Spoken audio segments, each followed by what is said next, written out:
টিয়া পাখির কাছে হাত দেখায় যুবক যুবতীরা। টিয়া পাখি একটা করে চিঠি উঠায় আর গিয়ে বলে, ও পাখি আমার ভাগ্যটা বলে দাও। ওই পাখি তার জ্যোতিষী, জ্যোতিষী গো জ্যোতিষী, হাত গুনে কহ দেখি, মনে মনে যারে চাই তারে পাবো কি।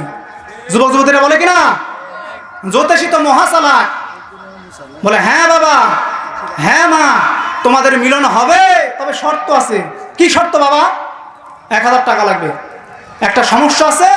কি সমস্যা তোমাদের শোনার দরকার নেই, 1000 টাকা দিলে সমাধান করে দেবো আমি। ওই যুবক যুবতী বাবার কাছ থেকে টাকা নেছে যে প্রাইভেটের বিল দিবে স্যারকে, অথচ দিল কাকে? এই গণককে। জিন্দেগি তো মিলন হয় না। ওই তোমার 100 টাকা, ওই 1000 টাকা পুরোটাই লস। আবার গণককে হাত দেখানোর জন্য তুমি শিরক করলে, তুমি কাফের হয়ে গেলে, তোমার নামাজ বাতিল হয়ে গেল। গণক যদি ভাগ্য গণনা করে বলতে পারতো, তাহলে সব গণকের বউ তো আর সুন্দরী না, তাহলে কালো মেয়েকে বিয়ে করতো ভাই।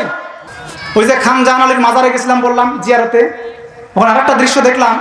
একটা তাবিজ বিক্রেতা তাবিজ বিক্রি করছে একবার মাজারের দ্বার প্রান্তে, আর বলছে, আসেন বাবা আসেন, তাবিজ নিলেই মনের আশা পূরণ হবে। আমি প্রশ্ন করলাম, চাচা বয়স কত? বলছে বাবা 45 পার হয়েছে। কত বছর তাবিজ বিক্রি করে? 10-12 বছর হবে। ছেলে মেয়ে কজন? বললেন বাড়ির সদস্য, স্বামী স্ত্রী সন্তান মিলে 5 জন। সংসার কেমন, ঘর বাড়ি আছে? বলে কোন রকম মাথা গুজার ঠাই বাবা, কোন রকম খেয়ে বাসি। তো আপনি বললেন মনের আশা পূরণ হবে চাচা, আপনার বড় লোক আশা হয় না? বলছে হ্যাঁ হয়। আপনি এতগুলো তাবিজ নিয়ে বসে আছেন, এই বড় লোকের আশায় 10 বছর পূরণ হয়নি চাচা? চাচার কোনো জবাব আছে? যারা তাবিজ কিনবে, শিরক করবে, মনের আশা পূরণ হবে না। আমার মায়েদেরকে বলবো, মায়ের আবার গণকের কথা বিশ্বাস করে বেশি। গণকের কাছে যায়, গণক বলে তোমার নিজের লোকেই তোমার ক্ষতি করেছে, কৌশলে বলে। বৌমা মনে করে তাই তোরে আমার শাশুড়ি তো দেখতে পারে না, মনে হয় শাশুড়ি আমার বিরুদ্ধে কোনো তাবিজ কবজ করেছে। আবার শাশুড়ি যখন যায়, ওই গণক বলে মা তোমার নিজের লোকেই তোমার ক্ষতি করেছে। নাম বলে না, কৌশল, এটা কৌশল, আসলে তো জানে না।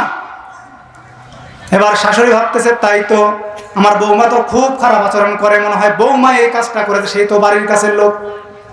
এভাবে সংসারে অশান্তি, শির, মারামারি, হানাহানি, ঝগড়াঝাটি, এমনকি তালাক পর্যন্ত হচ্ছে রে ভাই। সুতরাং গণকের কাছ থেকে দূরে থাকবো। পৃথিবীর কোন মানুষের ভাগ্য গণনা করতে পারে না। সহিহ মুসলিমের হাদিস 2230 নম্বর হাদিস।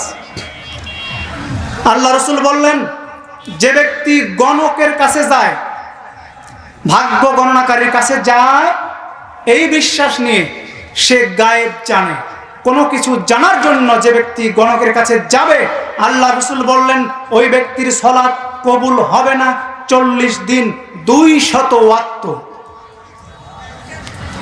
অন্য হাদিসে বলা হয়েছে, গণকের কাছে গিয়ে যদি গণক যা বলে ওইটা যদি আবার বিশ্বাস করে, ও কাফির হয়ে যাবে। যত বড় জ্ঞানী ব্যক্তি হোক না কেন, হোক সে পীর বাবা, কোনো বাবায় গায়েবের খবর জানেন না, এটা যদি কেউ বলেন তাহলে আল্লাহর সঙ্গে শিরক করলো। তার কারণ গায়েবের মালিক একমাত্র আল্লাহ। সূরাতুল হাসরের 3 আয়াত তো বারবার পড়েন, কোনদিন অর্থ দেখেছেন ভাই? আল্লাহ পাক বলছেন 22 নম্বর আয়াতে, হুয়াল্লাহুল্লাযী লা ইলাহা ইল্লাহু আলিমুল গায়বি ওয়াশ শাহাদাতি হুয়ার রহমানুর রহিম। তিনি আল্লাহ, যিনি ছাড়া সত্য কোনো উপাস্য নাই, যিনি গায়েব জানেন, অদৃশ্য জানেন, দৃশ্য জানেন, অর্থাৎ গোপন প্রকাশ্য সবটাই জানেন। গায়েব মানে হলো অদৃশ্য জানা। তিনি হলেন আল্লাহ, তিনি করুণাময় এবং পরম দয়ালু। এখন কেউ যদি বলে আমার পীর বাবা গায়েব জানে, ও শিরক করলো।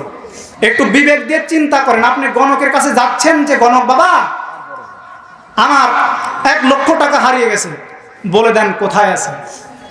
আরে পাগল, ওই গণক যদি বলতে পারতো টাকা কোথায় আছে, ও তোমার কাছ থেকে 500 টাকা ভিজিট নিয়ে তোমাকে না বলে ও নিজেই রাতের আধারে গিয়ে টাকা নিত।